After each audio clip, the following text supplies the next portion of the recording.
Star Wars the Phantom menace movie को explain करने के लिए आए हैं। स्टार वॉर्स की इस ट्रिलॉजी की मूवीज यानी स्टार वॉर्स 1, 2 और 3 में इस बात पर फोकस किया गया है कि ल्यूक स्काईवॉकर का पिता यानी डार्थ वेडर किस तरह एक छोटा सा बच्चा जो कि टैटूइन ग्रह पर रहता था वो आगे जाकर पहले जेडाई योद्धा बना और उसके बाद किस तरह से फोर्स की डार्क साइड में जाकर कन्वर्ट हो गया। अगर आप इस कैरेक्टर को जानने में इंटरेस्टेड हैं तो आइए इस एक्सप्लेनेशन की शुरुआत करते हैं।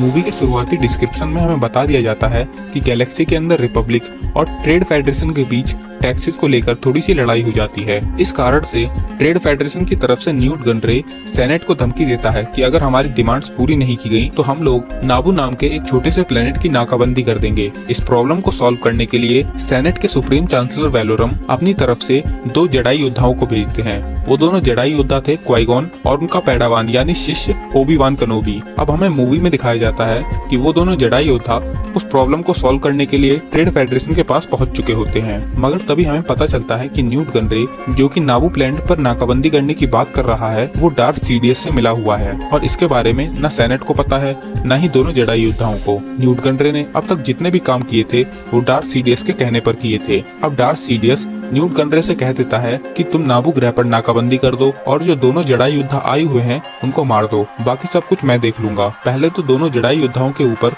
जहरीली गैस को छोड़ दिया जाता है मगर वो किसी तरह उनसे बच जाते हैं और इसी बीच उन दोनों जेडाई योद्धाओं के प्लेन को जिससे वो दोनों आए थे उसको भी नष्ट कर दिया जाता है। दोनों जेडाई योद्धा किसी तरह उस गैस से तो बच जाते हैं मगर उसके तुरंत बाद ही ट्रेड फेडरेशन के ड्रॉइड्स उन पर हमला कर देते हैं और जैसा कि हमें पता है कि ये दोनों जेडाई योद्धा हैं और इनके पास फाइटिंग की बहुत अच्छी स्किल्स हैं। ये दोनों आसानी से सभी ड्रॉइड्स रोबोट को मार देते हैं और धीरे धीरे करके न्यूट गनरे की तरफ बढ़ने लगते हैं। न्यूट गनरे भी इन सब चीजों को देख रहा था और वो पूरी तरह से डर चुका था कि कहीं दोनों जेडाई योद्धा उसको पकड़ ना ले। लड़ाई करते करते ही जेडाई मास्टर क्वाइगॉन न्यूट गनरे के बहुत ज्यादा पास पहुंच जाते हैं मगर तब तक वहां पर 2 डिस्ट्रॉयड ड्रॉइड आ जाते हैं जिस वजह से उन दोनों जेडाई योद्धाओं को यहाँ से भागना पड़ता है और न्यूट गनरे की भी जान में जान आ जाती है। अब दोनों जेडाई योद्धा बाहर आकर छुपे हुए थे। उनको पता चलता है कि उनका जहाज पूरी तरह से नष्ट हो चुका है तो वो दोनों डिसाइड करते हैं कि वो छुपकर ही ट्रेड फेडरेशन के जहाज के साथ नाबू ग्रह की ओर चले जाएंगे। अब हमें ट्रेड फेडरेशन के न्यूट गनरे को दिखाया जाता है। उसके पास रानी अमिडाला का वीडियो कॉल, हाँ वीडियो कॉल ही कहेंगे, वही आता है कि रानी अमिडाला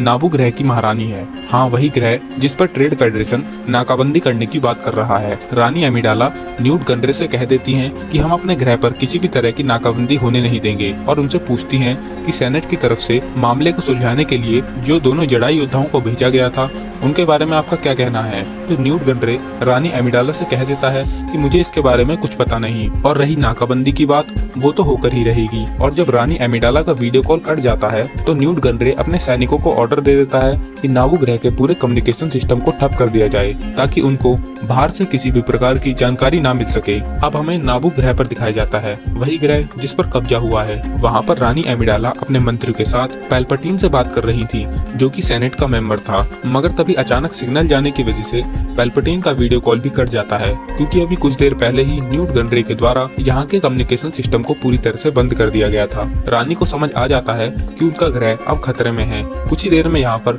नाकाबंदी होने वाली है। अब हमें दिखाया जाता है कि ट्रेड फेडरेशन के जंगी जहाज नाबू ग्रह पर पहुंचने लगते हैं। उन्हीं में से कुछ जहाजों में छुपकर क्वाइगॉन और ओबी-वान भी नाबू ग्रह पर आ जाते हैं मगर वहाँ पर आकर वो देखते हैं कि एक जार जार बिंक्स नाम के प्राणी की जान खतरे में है तो क्वाइगॉन किसी तरह से उसकी जान बचा लेते हैं और उसको अपने साथ ही रखते हैं। अब जार जार बिंक्स भी दोनों जेडाई योद्धाओं के साथ ही चलने लगता है। दोनों जेडाई योद्धा आपस में किसी सेफ जगह जाने की बात कर रहे थे ताकि वो नाबू की महारानी अमिडाला को बचा सकें। तो उन दोनों की बातों को सुनकर जार जार बिंक्स कहता है कि छुपने के लिए सबसे सेफ जगह तो उसका घर जो कि गनगन शहर है। आपको गनगन शहर के बारे में थोड़ी सी जानकारी दे देते हैं। ये शहर नाबू ग्रह पर ही है मगर ये शहर पूरी तरह से पानी के अंदर डूबा हुआ है और इस शहर का महाराजा और नाबू की महारानी के बीच बिल्कुल भी बातचीत नहीं होती। वो दोनों एक दूसरे के बहुत बड़े दुश्मन हैं। अब आगे जार जार बिंक्स ने यह तो बता दिया था कि सबसे सेफ जगह उसका घर यानी गनगन शहर है मगर वो कहता है कि वो उन दोनों को वहाँ पर नहीं ले जा सकता, क्योंकि जार जार बिंक्स को खुद ही उसकी हरकतों की वजह से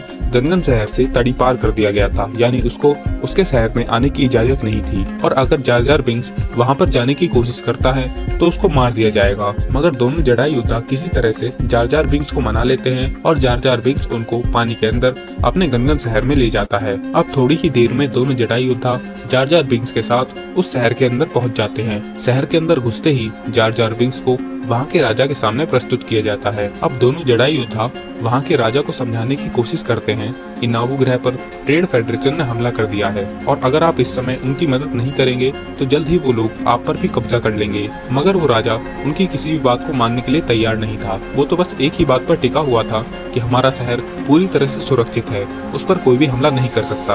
अब दोनों जडाई योद्धा इस बात को समझ चुके थे कि वो राजा नाबू ग्रह को बचाने में किसी भी प्रकार की मदद नहीं कर सकता, तो वो उससे कहते हैं कि हमें एक वाहन और जार जार बिंक्स को दे दिया जाए ताकि हम यहाँ से आसानी से जा सकें। राजा उनकी इस बात को मान जाता है और उनको जार जार बिंक्स के साथ एक वाहन भी प्रोवाइड कर देता है ताकि वो पानी के अंदर से निकलकर नाबू ग्रह पर पहुंच सके। अब दोनों जडाई योद्धा जार जार बिंक्स और उस वाहन के साथ नाबू ग्रह की ओर निकल चलते हैं। उनके रास्ते में बहुत सी मुश्किलें भी आती हैं, मगर वो किसी तरह से उनको पार करके सुरक्षित नाबू तक पहुंच जाते हैं। अब अगले सीन में हमें ट्रेड फेडरेशन के अंदर दिखाया जाता है। वहाँ पर लॉर्ड सीडियस न्यूट गनरेस से कहता है कि अभी सही टाइम है, तुम जल्द से जल्द नाबू ग्रह पर हमला कर दो। वहाँ की महारानी भी बहुत छोटी है जिसे तुम आसानी से कंट्रोल कर सकते हो। लॉर्ड सीडियस की आज्ञा का पालन करते हुए थोड़ी देर में ही न्यूट गनरे अपनी पूरी सेना के साथ नाबू ग्रह पर नाकाबंदी कर देता है और थोड़ी ही देर में न्यूट गनरे अपनी सेना के बल पर रानी की सारी पावर्स उससे छीन लेता है और उसके मंत्रियों के साथ साथ उसे भी नाकाबंद कर देता है। मगर तभी सीन को दूसरी तरफ शिफ्ट किया जाता है। वहाँ पर हमें दिखाया जाता है कि दोनों जडाई योद्धा सब कुछ देख रहे थे, वो बस सही मौके का इंतजार कर रहे थे। जैसे ही रानी और उसके मंत्रियों को ट्रेड फेडरेशन के सैनिकों द्वारा नाकाबंद किया जाने वाला था, उसी समय दोनों जडाई योद्धा उन पर हमला कर देते हैं और कुछ ही देर में सभी सैनिकों को मार गिराते हैं और रानी को उनके कब्जे से छुड़ा लेते हैं। अब क्वाइगॉन रानी एमिडाला से कहते हैं कि हमें अब सीधा सेनेट में बात करनी चाहिए, मगर उनको पता चलता है कि यहाँ का कम्युनिकेशन सिस्टम पूरी तरह से बंद कर दिया गया है, इस वजह से वो सेनेट में बात नहीं कर सकते। तो इस पर क्वाइगॉन कहते हैं कि अब तो सिर्फ एक रास्ता बचा है, हम किसी तरह आपको यहाँ से छुड़ाकर सेनेट में ले जाएं। अब दोनों जडाई योद्धा रानी और उसके सलाहकारों के साथ एक हवाई अड्डे पर आते हैं, मगर वहाँ पर भी ट्रेड फेडरेशन के सैनिकों ने पूरी तरह से कब्जा किया हुआ था। तो जडाई योद्धा सबसे पहले उन पर हमला करके आसानी से ट्रेड फेडरेशन के सभी ड्रोइड्स को मार देते हैं और रानी और उनके सलाहकारों को एक प्लेन में बिठाकर वहां से ले जाने लगते हैं। मगर ट्रेड फेडरेशन को रानी के भागने की भनक लग जाती है और वो उन पर लगातार स्पेस में ही हमला करने लगते हैं। इस वजह से कुछ देर के लिए उनकी जहाज की पावर कट हो जाती है। पावर कट को ठीक करने के लिए अंदर से ही 2 ड्रोइड्स को भेजा जाता है, मगर बाहर चल रहे हमले की वजह से उनमें से एक ड्रोइड मारा जाता है। मगर किसी तरह से वो दूसरे ड्रोइड काम आता है और वहाँ पर पावर कट की प्रॉब्लम को ठीक कर देता है। पावर कट का प्रॉब्लम ठीक होने के बावजूद भी हमले की वजह से उनके जहाज का हाइपर ड्राइव सिस्टम पूरी तरह से खराब हो चुका था। हाइपर ड्राइव सिस्टम वही सिस्टम होता है जिसकी मदद से जहाज लाइट की स्पीड से भी तेज चल सकता है, और जैसा कि अब हाइपर ड्राइव सिस्टम खराब हो चुका है तो वो किसी भी तरह से अब सेनेट तक नहीं पहुंच सकते। इन बातों को सुनकर क्वाइगॉन कहते हैं कि हम लोग अब सेनेट नहीं जाएंगे, पहले हम टैटूइन ग्रह पर जाकर हाइपर ड्राइव सिस्टम को लेंगे और फिर वहां से सीधा सेनेट में चले जाएंगे। अब हमें ट्रेड फेडरेशन के अंदर दिखाया जाता है। वहाँ पर लॉर्ड सीडियस न्यूट गनरे से पूछता है कि क्या तुम नाबू ग्रह पर कब्जा कर पाए या नहीं। तो न्यूट गनरे बताता है कि रानी और उसके सलाहकारों को एक संदिग्ध जहाज वहाँ से उड़ाकर ले गया और वो जहाज उनकी पहुंच से अब बहुत दूर जा चुका है। न्यूट गनरे की इन बातों को सुनकर लॉर्ड सीडियस कहता है कि तुम्हें चिंता करने की कोई जरूरत नहीं है, और वो उनके सामने अपने एक शिष्य को पेश करता है। उसका नाम होता है डार्थ मॉल और कहता है कि जो काम तुम नहीं कर पाए वो ये आसानी से कर देगा। अब सीन को दोबारा उस जहाज के अंदर शिफ्ट किया जाता है। वहाँ पर सभी लोग उस ड्रॉइड को जिसने अभी पावर कट की प्रॉब्लम को ठीक किया था, सभी लोग उसको अप्रिसिएशन दे रहे थे।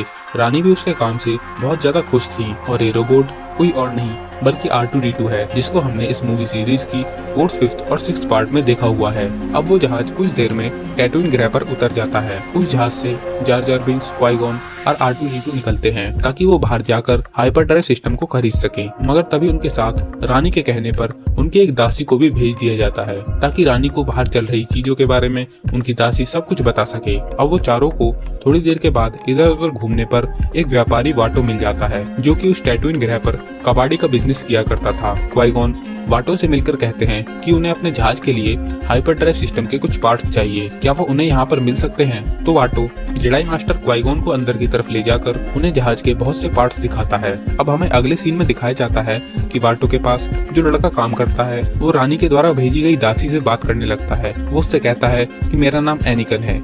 ये वही एनिकन है जो आगे चलकर डार्थ वेडर के रूप में बदल जाएगा। वाटो के पास हाइपरड्राइव सिस्टम के सभी पार्ट्स मौजूद थे, मगर वो क्वाइगॉन से पूछता है कि तुम इन सब पार्ट्स की भरपाई कैसे करोगे। तो क्वाइगॉन कहते हैं कि वो इन सब पार्ट्स के लिए रिपब्लिक करेंसी देंगे, मगर टैटूइन ग्रह पर रिपब्लिक करेंसी एक्सेप्टेबल नहीं थी। तो वाटो कहता है कि मैं इस करेंसी को नहीं ले सकता और उनसे कहता है कि अगर तुम मुझे टैटूइन ग्रह की करेंसी दोगे तभी मैं तुम्हें इन पार्ट्स को दे सकता हूँ। क्वाइगॉन वाटो से उधार देने की बात भी करते हैं, मगर वाटो इस बात पर भी नहीं मानता। इस वजह से क्वाइगॉन को वहाँ से खाली हाथ ही जाना पड़ता है। अब वो चारों लोग वाटो की उस दुकान से निकलकर आगे की ओर निकल जाते हैं, मगर आगे जाते हुए जार जार बिंक्स अपनी बेवकूफी की वजह से वहाँ के एक आदमी से भिड़ जाता है। मगर तभी अचानक से वहाँ पर एनाकिन आ जाता है और उन दोनों की लड़ाई को छुड़ाकर जार जार बिंक्स की जान बचा लेता है। अब उस ग्रह पर थोड़ी देर बाद अचानक से एक रेत का तूफान आ जाता है और उसी बीच एनाकिन जेडाई मास्टर क्वाइगॉन का लाइट सेबर देख लेता है, जिससे वो समझ जाता है कि क्वाइगॉन कोई आम आदमी नहीं बल्कि एक जेडाई योद्धा है।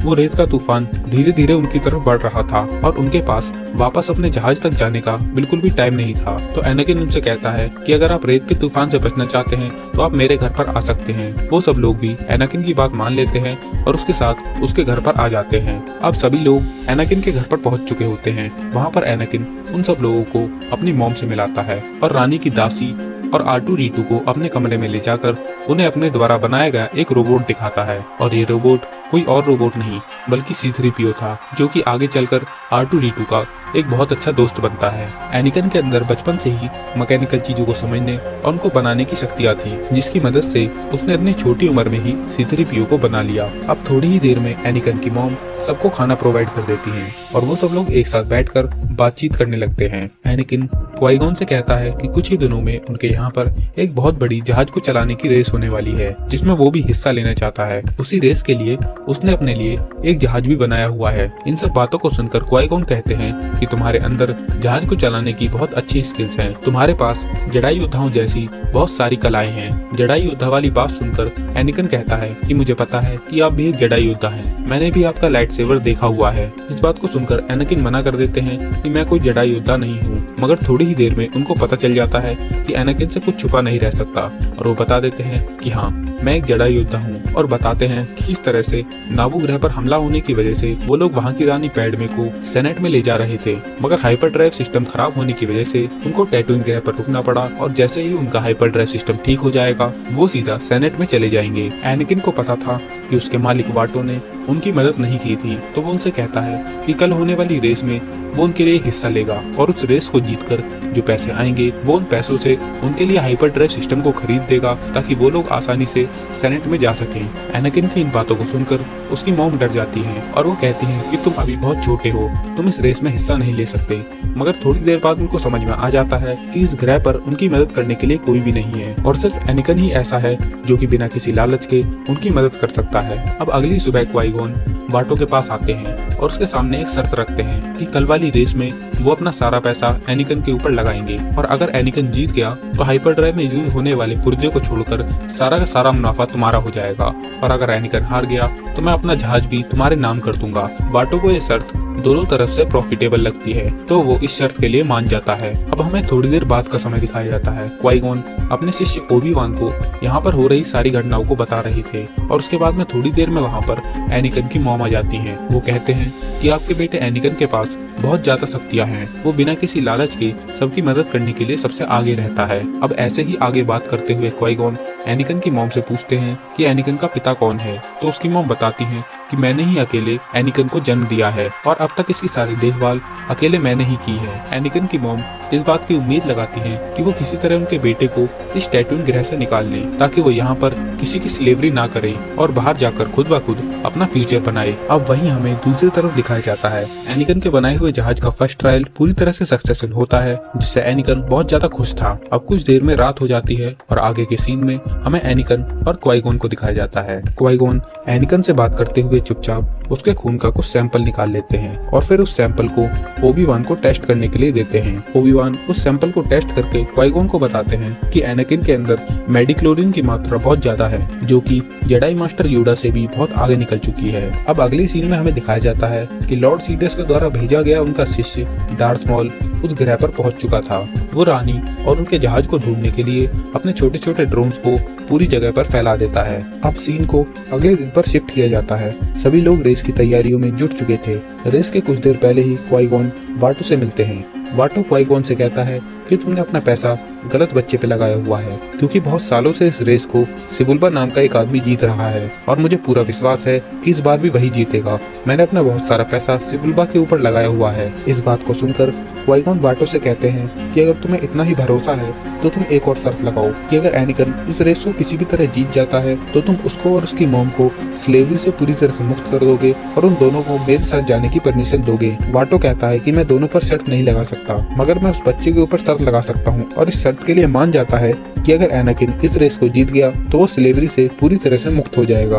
अब थोड़ी ही देर में रेस की शुरुआत होने वाली थी। सभी लोग मैदान में पहुंच चुके थे, मगर वहां पर जाने से पहले सिबुल्बा, जो कि इस रेस को बहुत सालों से जीतता हुआ आ रहा है, वो चुपचाप एनाकिन के जहाज में कुछ छेड़खानी कर देता है। अब रेस शुरू हो जाती है, मगर सिबुल्बा की छेड़खानी के कारण एनाकिन का जहाज स्टार्ट नहीं हो पाता। सभी के सभी कॉम्पिटिटर्स एनाकिन से बहुत आगे निकल चुके थे, मगर एनाकिन किसी भी तरह से मैनेज करके अपने जहाज को स्टार्ट कर लेता है और रेस का हिस्सा बन जाता है। रेस को जीतने के लिए सभी लोग अपना पूरा जोर शोर दिखा रहे थे और किसी भी तरह एक दूसरे को मारकर इस रेस को जीतना चाहते थे, मगर एनाकिन सबके हमलों को डॉज करता हुआ एंड तक रेस में टिका रहता है। आखिर में सिर्फ एनाकिन और सिबुल्बा बचे हुए थे। सभी लोग आपस में लड़ाई करके इस रेस से बाहर हो चुके थे। अब आखिरी समय में रेस को जीतने के लिए सिबुल्बा एनाकिन के जहाज को अपने जहाज में फंसा लेता है, मगर एनाकिन अपनी समझदारी के साथ जहाज को चलाता रहता है, जिस वजह से सिबुल्बा का जहाज रेस खत्म होने से पहले ही टूट जाता है और एनाकिन सबको हराकर इस रेस को जीत जाता है। सभी लोग एनाकिन की इस जीत से बहुत ज्यादा खुश होते हैं। पूरे स्टेडियम में एनाकिन की वाहवाही हो रही थी। अब क्वाई-गॉन वाटो के पास आते हैं। जैसा कि वाटो अब दोनों शर्त को हार चुका था, तो वो क्वाई-गॉन के जहाज में हाइपरड्राइव सिस्टम के सभी पार्ट्स को लगा देता है और एनाकिन को भी छोड़ने के लिए तैयार हो जाता है। अब क्वाई-गॉन का जहाज चलने के लिए पूरी तरह से तैयार था, मगर क्वाई-गॉन ओबी-वान से कहते हैं कि तुम इस जहाज को उड़ाने की तैयारी करो, मैं अपने साथ एनाकिन को लेकर आता हूँ, और वो वापस एनाकिन के घर उसको लेने के लिए चले जाते हैं। क्वाई-गॉन एनाकिन को बताते हैं कि जैसा कि अब तुमने रेस जीत ली, इस वजह से अब तुम एक स्लेव नहीं रहे, अब तुम्हें मैं अपने साथ ले जाकर एक जेडाई योद्धा बनाऊंगा। एनाकिन इन सभी बातों को अपनी मॉम को बताता है और पूछता है कि क्या मैं इनके साथ जा सकता हूँ। एनाकिन की मॉम भी इस बात को सुनकर बहुत ज्यादा खुश होती हैं, क्योंकि उनका बेटा इस स्लेवरी के दलदल से अब पूरी तरह से बाहर निकल चुका है। मगर जाते हुए एनाकिन को अपनी माँ को छोड़ने का बहुत ज्यादा दुख होता है और वो कहता है कि मैं आपको लेने वापस जरूर आऊंगा। और अब क्वाई-गॉन एनाकिन के साथ उनके जहाज पर पहुंचने वाले होते हैं, मगर तभी पीछे से डार्थ मॉल उनके ऊपर हमला कर देता है। क्वाई-गॉन किसी तरह से एनाकिन को जहाज के अंदर भेज देते हैं और उससे कहते हैं कि इस जहाज को उड़ाने का जल्द से जल्द आदेश दो। एनाकिन जहाज के अंदर पहुंचते ही जहाज को उड़ाने की बात करता है और कुछ ही देर में वो जहाज उड़ने लगता है। नीचे क्वाई-गॉन डार्थ मॉल से लड़ रहे थे और जैसे ही जहाज उड़ने लगता है, वो एक लंबी सी छलांग मारकर उस जहाज में आ जाते हैं और सभी के साथ वहां से निकल जाते हैं। अब रात के समय जहाज के अंदर दिखाया जाता है एनाकिन को अपनी मॉम की बहुत ज्यादा याद आ रही थी। तभी उसके पास रानी की दासी आती है। एनाकिन उससे कहता है कि इस पूरे सफर में उसने उसका बहुत साथ दिया और उसे अपना ही बनाया हुआ एक लॉकेट भी देता है और कहता है कि मुझे तुम्हारी बहुत ज्यादा याद आएगी। अब अगली सुबह वो सब लोग सेनेट का मुख्यालय यानी कोरोसेंट ग्रह पर पहुंच जाते हैं। जहाज के उतरते ही सुप्रीम चांसलर वेलोरम और पैल्पटीन रानी को आश्वासन देते हैं कि उन्होंने जल्द से जल्द एक मीटिंग बुलाई है और उस मीटिंग में आपके ग्रह नाबू पर जो नाकाबंदी हुई है उसका जल्द से जल्द कोई ना कोई सॉल्यूशन निकाल लिया जाएगा। अब सभी लोग अंदर आ जाते हैं। अंदर आकर पैल्पटीन रानी को भड़काते हैं। वो कहते हैं कि वेलोरम एक बहुत ही करप्ट आदमी है, वो आपके ग्रह पर हुई नाकाबंदी का कोई सॉल्यूशन नहीं निकाल पाएगा। अब तो उसके पास बहुत कम अधिकार बचे हुए हैं। अगर आपको अपने ग्रह की थोड़ी बहुत भी चिंता है तो आपको सुप्रीम चांसलर वेलोरम को इस पद से हटाने की अर्जी दे देनी चाहिए। पैल्पटीन ऐसे ही कुछ और बातों के साथ रानी अमीडाला को वेलोरम के खिलाफ भड़का देता है। अब हमें जेडाई योद्धाओं की एक मीटिंग में दिखाया जाता है। वहाँ पर क्वाई-गॉन उन सबको बताते हैं कि यहाँ पर आते हुए उनके ऊपर बहुत ही जानलेवा हमला हुआ था। उनकी इस बात को सुनकर जेडाई मास्टर योडा कहते हैं कि हम जल्द से जल्द इस हमले के बारे में आपको पूरी जानकारी देंगे। इस बात के बाद क्वाई-गॉन उन सबको कहते हैं कि वहाँ पर उन्हें एक अनोखा बच्चा मिला जिसका नाम एनाकिन है और उसके पास जेडाई योद्धाओं जैसी बहुत सारी कलाएं हैं और उसके अंदर मेडिक्लोरियन की मात्रा हम सभी से बहुत ज्यादा है और उनके हिसाब से यही वो बच्चा है जो आगे चलकर फोर्स के अंदर एक संतुलन ला सकता है। क्वाई-गॉन कहते हैं कि उस बच्चे को जेडाई मास्टर बनने का एक मौका दे देना चाहिए। इस पर योडा मास्टर मान जाते हैं और कहते हैं कि सबसे पहले वो एनाकिन की एक परीक्षा लेंगे, तभी आगे डिसाइड किया जाएगा कि वो एक जेडाई मास्टर बनने के काबिल है या नहीं। अब अगले सीन में हमें सेनेट की मीटिंग में ले जाया जाता है। उस मीटिंग में रानी एमिडाला सबके सामने अपना मत रखती हैं। वो कहती हैं कि ट्रेड फेडरेशन ने उनके पूरे ग्रह नावू पर कब्जा कर लिया है। उनका पूरा ग्रह अब पूरी तरह से नाकाबंद हो चुका है। ट्रेड फेडरेशन के लोग नावू ग्रह के लोगों को मार रहे हैं, उनके ऊपर अत्याचार कर रहे हैं। रानी की बात खत्म होते ही न्यूट गनरे उठता है और कहता है कि रानी सब कुछ झूठ बोल रही है, ऐसा कुछ भी नहीं हुआ है और अगर आप चाहें तो जांच कर सकते हैं। और उन दोनों की इस बात को समझने के बाद चांसलर वेलोरम रानी की बजाय न्यूट गनरे का साथ देते हैं। वो कहते हैं कि शायद से न्यूट गनरे बिल्कुल सच बोल रहा है। वेलोरम के इस निर्णय के बाद रानी को बहुत ज्यादा गुस्सा आता है और उसी समय पैल्पटीन आग में घी डालने का काम करता है।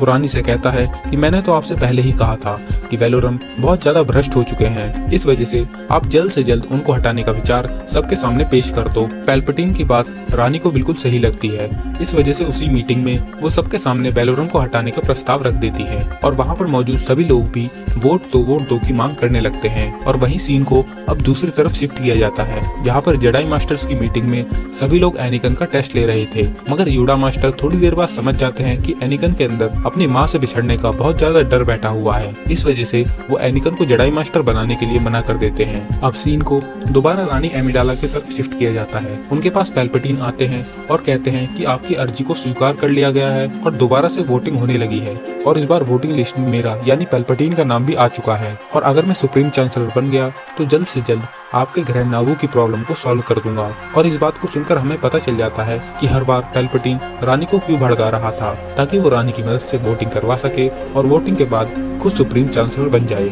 मगर रानी एमिडाला इस बात से बिल्कुल भी खुश नहीं थी क्योंकि उनको पता था कि ये प्रोसेस बहुत ज्यादा लंबी चलेगी और जब तक पैल्पटीन सुप्रीम चांसलर बन पाएंगे तब तक उनका ग्रह पूरी तरह से खत्म हो जाएगा। इस वजह से रानी वापस अपने ग्रह पर जाने का डिसीजन ले लेती है। अब सीन को दोबारा जेडाई योद्धाओं की मीटिंग में शिफ्ट किया जाता है। क्वाई-गॉन इस बात से बिल्कुल भी खुश नहीं थे कि वो लोग एनाकिन को जेडाई मास्टर बनने की शिक्षा नहीं दे रहे, मगर इन सभी बातों पर ध्यान न देते हुए योडा मास्टर क्वाई-गॉन और ओबी-वान से कहते हैं कि सुप्रीम चांसलर वेलोरम को उनके पद से हटा दिया गया है और रानी एमिडाला भी अपने ग्रह पर वापस जा रही हैं। इस वजह से तुम्हें अब रानी एमिडाला की मदद करनी होगी और वो उन दोनों जेडाई योद्धाओं को ऑर्डर देते हैं कि आप दोनों रानी एमिडाला की सुरक्षा के लिए उनके साथ वापस उनके ग्रह पर चले जाएं। अब शाम के समय रानी और उनके सलाहकारों के साथ दोनों जेडाई योद्धा जार जार बिंक्स, R2-D2 और एनाकिन भी उन सभी के साथ जहाज में बैठकर वहां से निकल जाते हैं। रानी के पास अपने ग्रह नावू को बचाने के लिए एक प्लान होता है। वो कहती हैं कि अपने ग्रह पर पहुंचते ही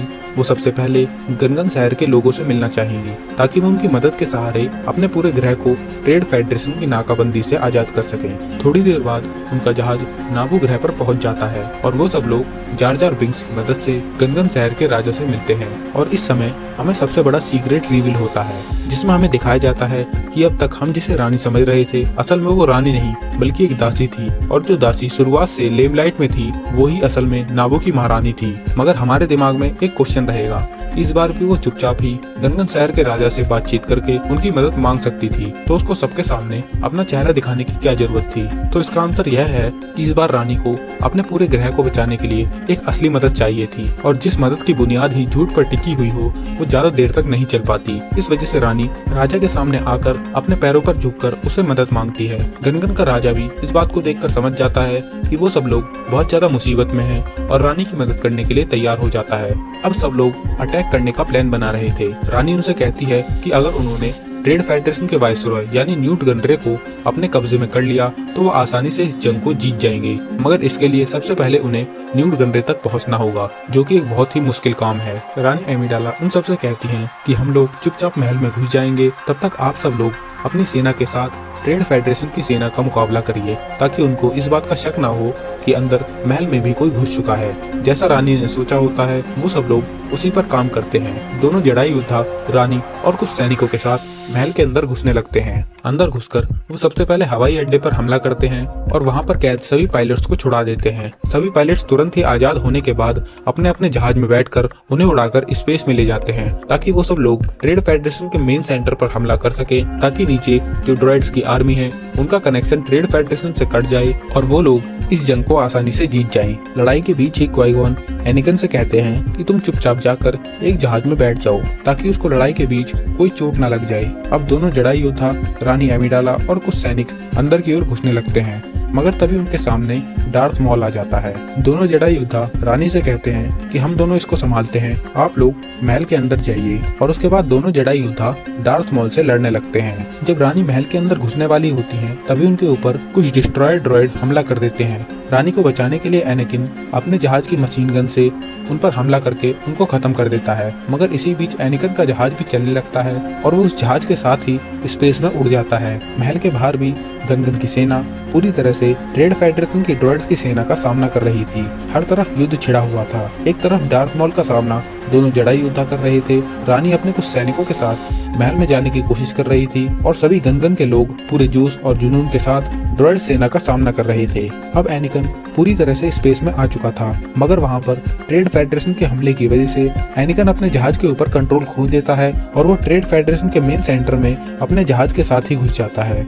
अब दूसरी तरफ क्वाई-गॉन और डार्थ मॉल के बीच एक खतरनाक युद्ध छिड़ा हुआ था। क्वाई-गॉन कुछ देर तक तो डार्थ मॉल का सामना कर पाते हैं, मगर थोड़ी देर बाद अचानक से डार्थ मॉल क्वाई-गॉन पर हमला करता है और अपने लाइट सेबर को सीधा क्वाई-गॉन के पेट में घुसा देता है। अब सीन को रानी की तरफ शिफ्ट किया जाता है। महल के अंदर घुसते समय वो भी इस बार ड्रॉइड्स के चक्कर में फंस जाती हैं और सभी डिस्ट्रॉयर रोबोट्स उनको बंदी बना लेते हैं। और वहीं तीसरा युद्ध यानी गनगन और ड्रॉइड सेना के बीच का युद्ध, वहाँ पर भी गनगन सेना इस बार हार जाती है और वो सब लोग भी ड्रॉइड्स के द्वारा बंदी बना लिए जाते हैं। अब रानी को न्यूट गनरे के सामने पेश किया जाता है, मगर तभी पीछे से नकली रानी आ जाती है। उसे देखकर न्यूट गनरे को ऐसा लगता है कि वो असली रानी है और वो उसके पीछे अपने सभी ड्रॉइड्स को भेज देता है। जैसे ही ड्रॉइड्स कमरे के बाहर निकलते हैं, रानी के साथ आए हुए सभी सैनिक वहाँ के गेट को बंद कर देते हैं और न्यूट गनरे को बंदी बना लेते हैं। अब वहीं दूसरी तरफ क्वाई-गॉन को मरता हुआ देखकर ओबी-वान को बहुत ज्यादा गुस्सा आता है और वो अपनी पूरी ताकत के साथ डार्थ मॉल पर हमला करने लगते हैं। मगर डार्थ मॉल बहुत ज्यादा पावरफुल था,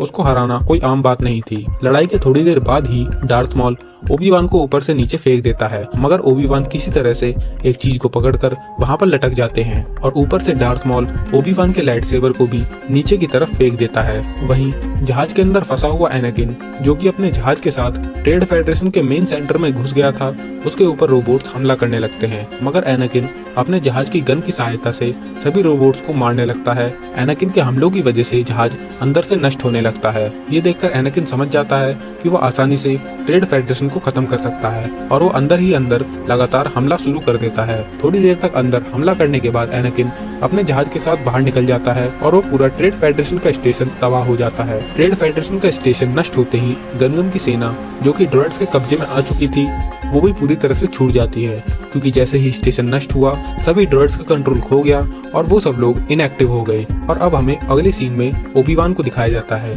जो कि वहाँ पर लटके हुए थे। वो अब धीरे से क्वाई-गॉन के लाइट सेबर को अपनी फोर्स की शक्तियों से कंट्रोल करते हैं और उसको अपनी तरफ खींचते हैं। जैसे ही लाइट सेबर उनके पास आता है, वो एक बड़ी सी छलांग मारते हैं और लाइट सेबर को पकड़कर डार्थ मॉल पर हमला कर देते हैं। उनका ये मूव इतना फास्ट होता है कि डार्थ मॉल कुछ समझ नहीं पाता और उस हमले से डार्थ मॉल मारा जाता है। अब ओबी-वान भागते हुए क्वाई-गॉन के पास आते हैं। क्वाई-गॉन ओबी-वान से कहते हैं कि तुम्हें मुझे एक वादा करना होगा, तुम्हें उस लड़के एनाकिन को जेडाई मास्टर बनने का प्रशिक्षण देना होगा, क्योंकि वही एक ऐसा लड़का है जो फ्यूचर में फोर्स के अंदर संतुलन पैदा कर सकता है। अब नाबू ग्रह पर रानी पूरी तरह से जीत चुकी थी। सब लोग इस बात से बहुत ज्यादा खुश थे। रानी ट्रेड फेडरेशन के काउंसलर न्यूट गनरे को वापस सेनेट में भेज देती है ताकि उसका फैसला सेनेट खुद कर सके। और उसी समय दूसरी तरफ से एक जहाज उतरता है। उस जहाज में और कोई नहीं बल्कि काउंसलर पैल्पटीन थे।